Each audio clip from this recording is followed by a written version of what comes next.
दोस्तों, आज की स्टोरी है जब भगवान श्री कृष्ण को काल मारने के लिए आता है तो भगवान श्री कृष्ण से कहते हैं, काल तुम किसी अस्त्र शस्त्र से नहीं मरोगे। इसका मतलब नहीं है कि तुम्हें कोई मार नहीं सकता। दोस्तों, अगर वीडियो अच्छा लगे तो चैनल सब्सक्राइब करना। वीडियो में आगे बढ़ते हैं।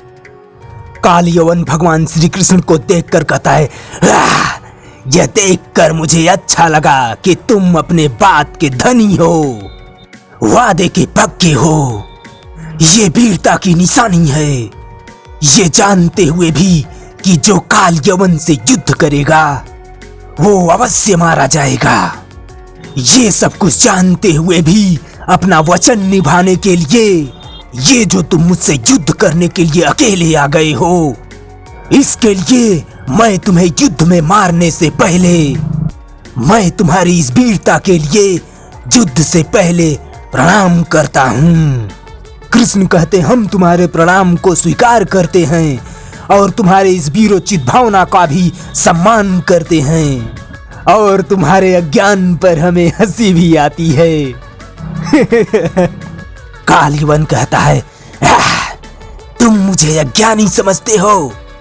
कृष्ण कहते हैं, अवश्य अज्ञानी तो तुम हो।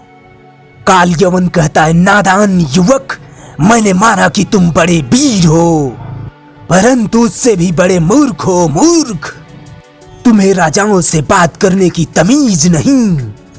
कृष्ण कहते हैं, महाराज काल सत्य और मूर्खता ये दो अलग अलग बातें हैं। हमने तो सत्य कहा, यदि आपने उसे मूर्खता समझ लिया तो इसमें हमारा क्या दोष है?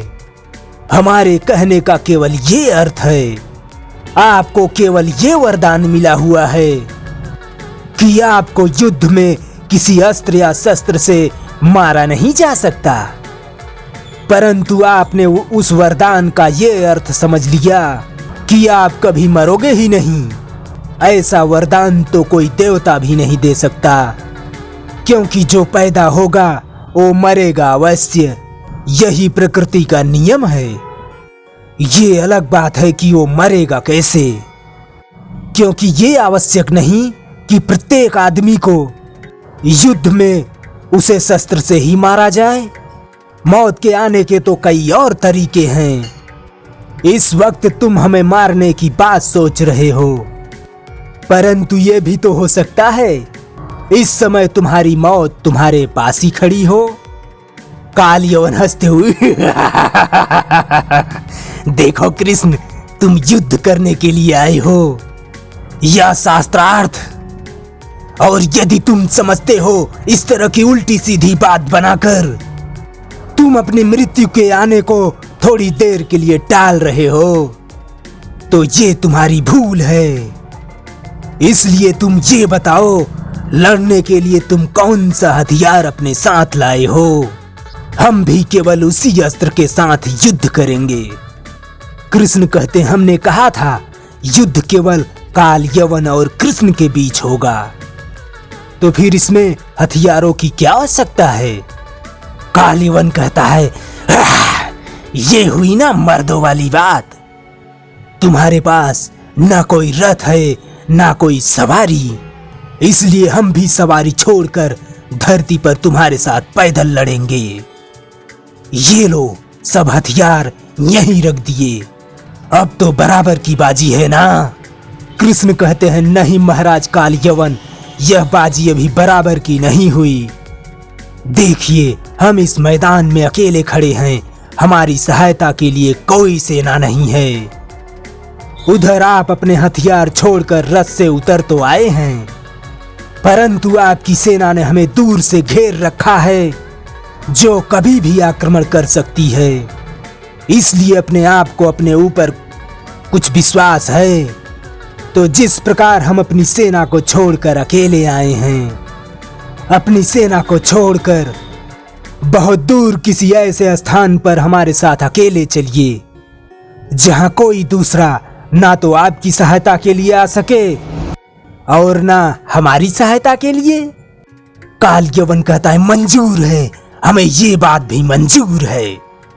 काल कहता है, सेनानायक। सेनानायक कहता है, जी। काल कहता है, जहां हम दोनों जा रहे हैं हमारी आज्ञा है, वहां कोई हमारे पीछे न आए।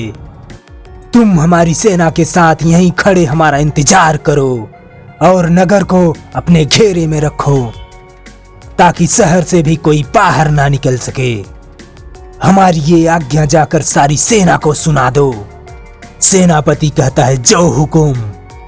काल यवन कहता है चलो, अब कहां तक चलना है?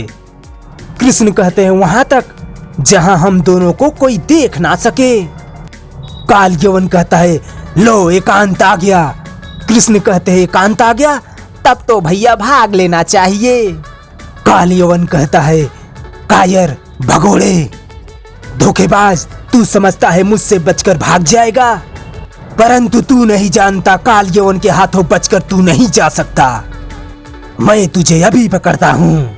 कृष्ण कहते हैं मैं तुमसे बचने के लिए नहीं भाग रहा हूँ काल यवन, मैं तो इसलिए भाग रहा हूँ कुछ भागने से शरीर में गर्मी आएगी, कुछ रक्त गर्म होगा तो फिर युद्ध का मजा आ जाएगा। काल यवन कहता है कितनी दूर भागना है? कृष्ण कहते हैं बस कुछ दूर और। काल यवन कहता है बहाने मत बना कृष्ण, मुझे तो लगता है तू युद्ध करने से डर गया है, इसलिए रण छोड़कर भाग रहा है। हाँ, रण छोड़ कही के। कृष्ण कहते हैं तुमने हमें रण छोड़ कहा?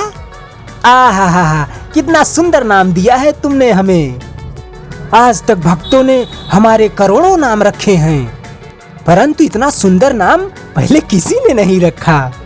रण छोड़, आहा, आनंद आ गया। काल यवन कहता है आनंद तो तब आएगा जब काल यवन तुम्हारे टांग पर टांग रख के तुम्हारे 2 टुकड़े कर देगा। कृष्ण कहते हैं हमें पकड़ोगे तो हमारे 2 टुकड़े करोगे ना? हम तो यही देख रहे हैं, तुम तो हमसे तेज दौड़ने में ही हार गए हो। अरे पहले ही दौड़ के मुकाबले में हार जाओगे तो हमसे क्या मुकाबला करोगे?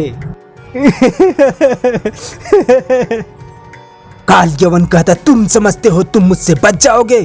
फिर भगवान श्री कृष्ण उसको उस गुफा तक ले जाते हैं जहां पे उसकी मृत्यु उसका इंतजार कर रही थी। महाराज मुचकुंद के द्वारा काल यवन की मृत्यु हो जाती है।